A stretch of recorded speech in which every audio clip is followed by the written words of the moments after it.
और आइए रुक करते हैं इस वक्त की बड़ी खबर का, जो सीधे आ रही है उन्नाव से। उन्नाव गोलीकांड में 2 लोगों की मौत हो गई है। युवक ने महिला की गोली मारकर हत्या की और खुद को भी यहां पर गोली मार लिया है, खुदकुशी करने की कोशिश की।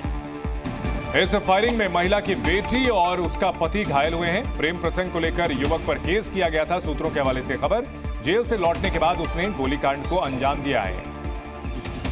तो इस वक्त की बड़ी खबर, उत्तर प्रदेश के उन्नाव में एक शख्स ने एक महिला को गोली मारी, खुद को भी गोली मार ली।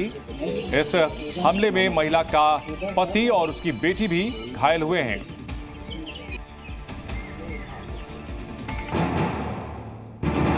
फाइनेंशियल ईयर 2024 में शेयर बाजार में उतार चढ़ाव जारी है और कई कंपनियों ने इसका भरपूर फायदा उठाया है। उतार चढ़ाव के बीच सरकारी बीमा कंपनी LIC ने भी अपने कई ग्रुप में हिस्सेदारी कम कर दी है, जिससे कंपनी को करोड़ों रुपए का फायदा हुआ है।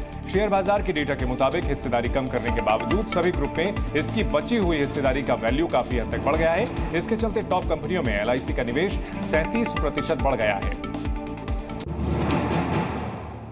पिछले सप्ताह ही सोशल मीडिया प्लेटफॉर्म कू अपनी सेवा बंद कर दी है, लेकिन इसके बाद एक रिपोर्ट में स्टार्टअप के लिए अच्छी खबर आई है। दरअसल रिपोर्ट में ये कहा गया है कि देश में पिछले साल के मुकाबले स्टार्टअप को बंद होने का जो सिलसिला था वो 99.8% तक कम हुई है, जो देश में स्टार्टअप को लेकर अच्छा माहौल दिखाता है। लेकिन इसके बाद भी कंपनियों पर अभी खतरा पूरी तरह से टला नहीं है, क्योंकि ज़ॉम्बी स्टार्टअप पर नया खतरा बन रहा है। आपको बता दें, ज़ॉम्बी स्टार्टअप माफ कीजिएगा, वो होता है जिसे चलाने के लिए पैसा बहुत कम लगता है, लेकिन आमदनी बेहद कम होती है। आमदनी कम होने के कारण कंपनी को बंद होने का भी खतरा लगातार मंडराते रहता है।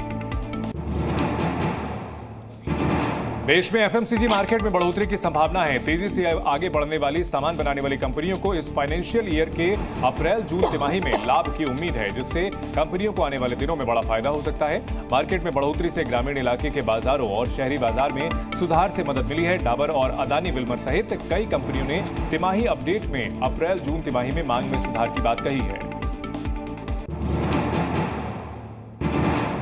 पैकेट बंद खाने के सामानों को लेकर सरकार की नई पॉलिसी को लेकर कंपनियों में नाराजगी है। दरअसल हाल ही में कंपनियों को कहा गया था कि पॉकेट बंद सामानों पर चीनी, नमक और फैट की मात्रा को बोल्ड अक्षरों में लिखा जाए, जिसके बाद कई कंपनियां FSSAI से मिलकर अपनी दिक्कतों को रखने की योजना बना रही है।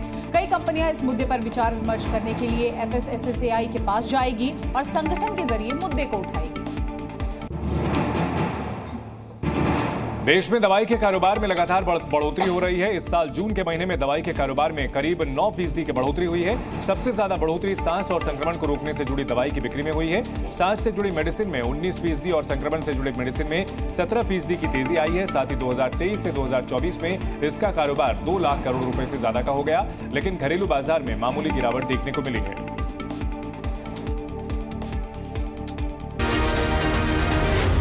Zee News।